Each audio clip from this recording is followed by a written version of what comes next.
I met a man who I'll name as John on Tinder. He was kind and well-spoken, and we had gone on 4 or 5 dates before he invited me over to his home. I'd known him for almost a month and was ready for this next step to start dating outside of the public scene. I drove over to his house at 6:30, where he said he would have a nice homemade dinner ready for us. Driving up to his house, there were 2 cars in the driveway. I never asked if he had roommates or anything, so I thought maybe that's what this was. I didn't see it as a bad thing, but just something that he should have told me before coming over. I drove back around and parked on the curb in front of his house. I walked up to the door and rang the doorbell. John opened the door quickly with a big smile and invited me in. Upon first look, the appearance of his home really put me off. I'm not some girl looking for a rich guy to be my sugar daddy or anything, but I do like a well put together man. This house almost looked like a hoarder's house. Trash everywhere, random things tossed on the furniture, and barely any room to walk. I faked a smile and followed him into the kitchen, trying not to let him notice my disgust. By now, I'd already decided in my mind that this probably isn't the right guy for me, but I didn't want to be disrespectful and fully commit to ending things after just seeing his house for the first time. The kitchen was less messy, seeming like it had been cleaned up recently. On the table were 2 plates of food, but after seeing the place, I didn't have an appetite anymore. I kindly told him that my stomach wasn't feeling well today and that I'd try to eat it later. His reaction, though, was off-putting. He just looked at me as if he was shocked by my answer and was in deep thought about what to say. I couldn't look him in the eyes for more than a few seconds before it just got weird. When I looked away, I think he snapped out of it. "Oh, okay, it's cool." Then he took my plate and put it in the fridge. I started up a conversation, asking how his day was and if anything new was going on with him. He answered normally, but it seemed like something else was on his mind. He was looking around, trying to be sneaky about it, and seemed almost nervous. Him looking around reminded me about the cars in the driveway. "Hey, I saw you had a bunch of cars in the driveway. Do you have roommates?" I asked politely. Yeah. They're away for the weekend, though," he said. Then he got up and excused himself, saying he had to take a call, and walked back toward the living room. The way he was acting was nothing like before. I didn't like it at all. I heard him softly talking on the phone for 30 seconds, then he came back and set his phone down on the table. "Sorry," he said, sitting down. I smiled, but it was getting hard to fake it. I didn't really feel safe or comfortable in his house, so I knew I needed to leave. He was looking around again, and I was just trying to get the courage to tell him that I was going to go, until a thump came from upstairs. Right when it sounded, John looked directly at me, as if checking whether or not I heard it. "Give me a second." He got up and quickly walked up the stairs, and just a moment later, his phone that was still sitting on the table lit up. Normally I wouldn't snoop on someone's business like that, but I felt justified given this whole ordeal. I stood up and leaned over, seeing it was a text from a number that wasn't saved as a name. The text was short, reading, "Do you have her yet?" I stood there in a panic for a second, trying to wrap my head around the text, before I heard footsteps coming back down the stairs. I sprinted out the front door, as footsteps were quickly coming behind me from inside the house. I got in my car and floored it out of the neighborhood. I took some time to calm down as I sat in my car in my driveway, then I called the police. I didn't know if there was something going on or not, but I don't feel like I was in the wrong for believing there was. Why would he lie about nobody being home, and what was that text supposed to mean? It all added up in my mind, but the police questioned John, along with his roommate that was upstairs. They even allowed the officers to do a quick search of the home, but they found nothing pointing to any bad intentions. The officers sympathized, saying they understood my concerns and that they would have felt the same, but there just wasn't anything else they could do. So now I'm left to just hope that I took it all the wrong way and there was nothing else going on. Just a simple lie he told, and a strange message that meant nothing.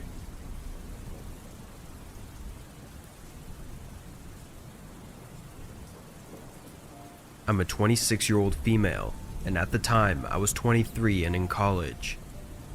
I used Tinder throughout the second half of my college years. I wasn't exactly looking for a long-term relationship, but I also wasn't entirely avoiding it either. If things seemed more serious, then I'd try. Otherwise, we'd just have some fun and move on. After school on Friday, I went back to my dorm and sat in bed, swiping left and right on the app. I was hoping to have something to do over the weekend. After some time, one of the guys responded. We talked it up for an hour or so, then he asked me out on a date for Sunday night. I agreed, though it was rather quick to ask me out. We texted for a while longer, mostly about school and hobbies. He said he went to the same school as me, but was in the dorm building on the opposite side of the campus. Anyway, on Saturday we texted back and forth a few more times, and come Sunday, I met him at a popular restaurant not far from the campus. Over dinner, he didn't strike me as anything but a normal person. So normal that he was almost a little boring. I found him attractive though, and thought he was maybe holding back on a lot due to just meeting me. Once we finished, we went outside and set another date for the next week. As I said goodbye and started walking away, he asked me if I needed a ride home. Living in the dorms at the campus, I didn't have a car, so I just walked everywhere, including the restaurant.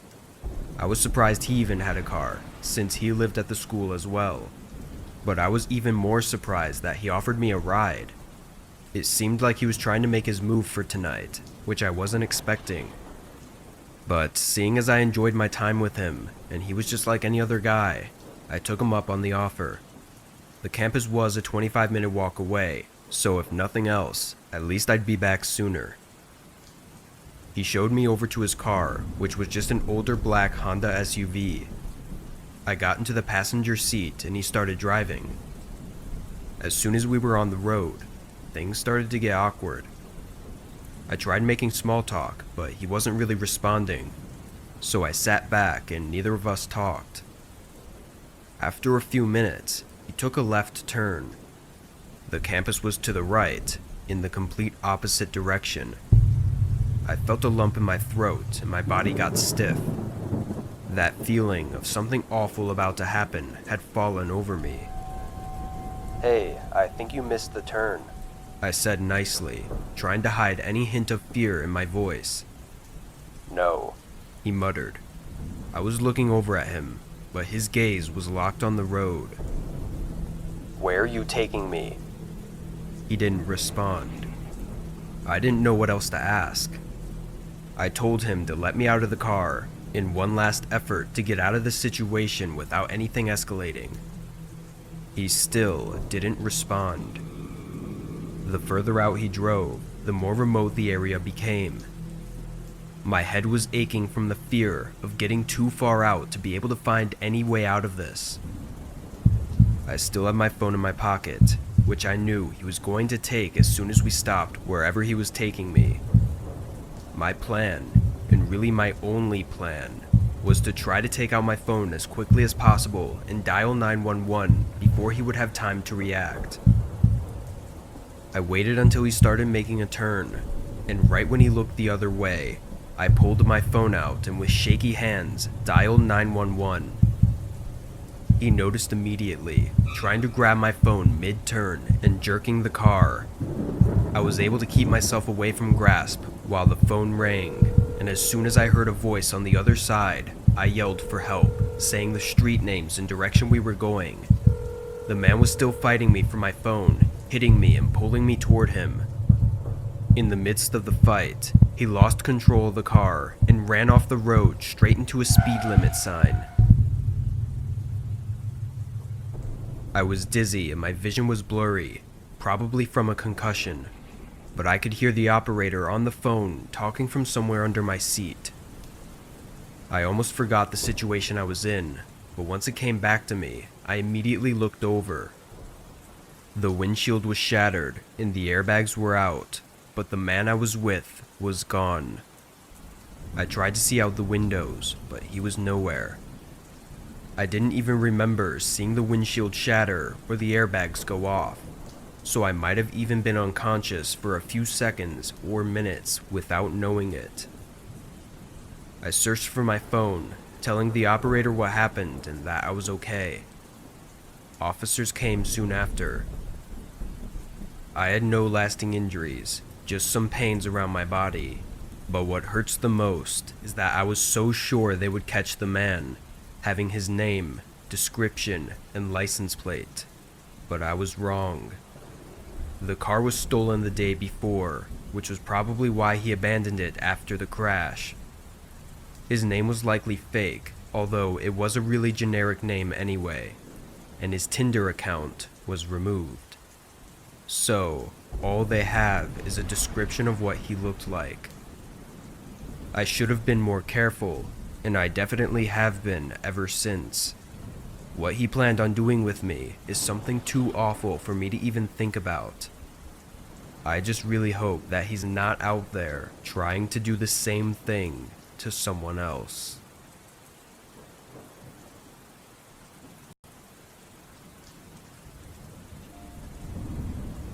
My girlfriend left me 2 weeks before this. I know 2 weeks is not long enough to fully process a breakup and start using Tinder, but I was desperate. Within a few days, I had 2 girls I was talking to regularly. I asked them both out on a date for separate days, hoping one of them would be a good match for me. Unfortunately, the first one ghosted me though, so I was left with just the one, making me even more desperate. In her picture, she seemed like my perfect type. Blonde hair, blue eyes, and just really attractive. Her personality, however, left much to be desired, at least over text. She was bland and bad at conversation, but some people are just better in person, so I figured I'd give it a shot and continue with the date. I decided on a cheap restaurant that she agreed was close enough to her. On the night of the date, I got ready and drove down, then texted her that I was there and stood out in front of the restaurant. I was 5 minutes early, so I wasn't expecting her to show up right away, but after waiting for 20 minutes, I tried calling her. The phone rang for a few, then she answered. Hey, where are you? I'm right outside the place. I said. I waited a few seconds. Hello? She hung up without saying a word. Great, another girl ghosted me. I was embarrassed and annoyed. I got back in my car and drove home.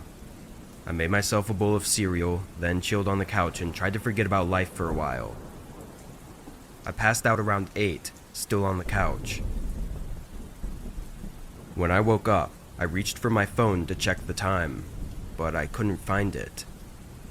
I opened my eyes a bit wider and sat up, still searching for my phone. During my search, I caught something in the corner of my eye. My back door was slightly open, just barely, not even enough to see through the crack between the door, but open slightly enough so that it wasn't even with the wall. Kind of like someone had pulled it partially closed so that it wouldn't make the click sound. I stood still, looking around.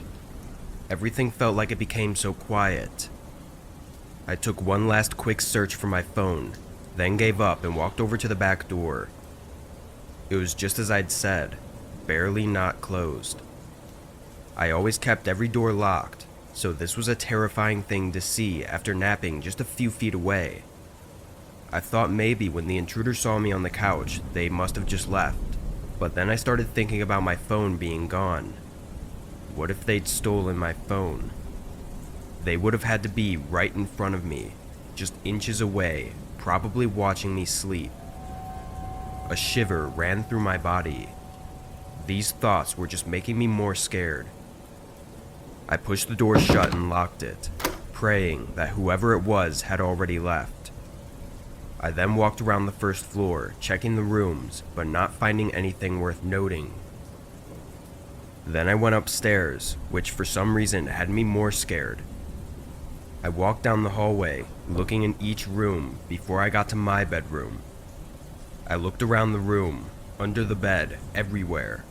No signs of anyone. I stepped back into the hall, closing the door.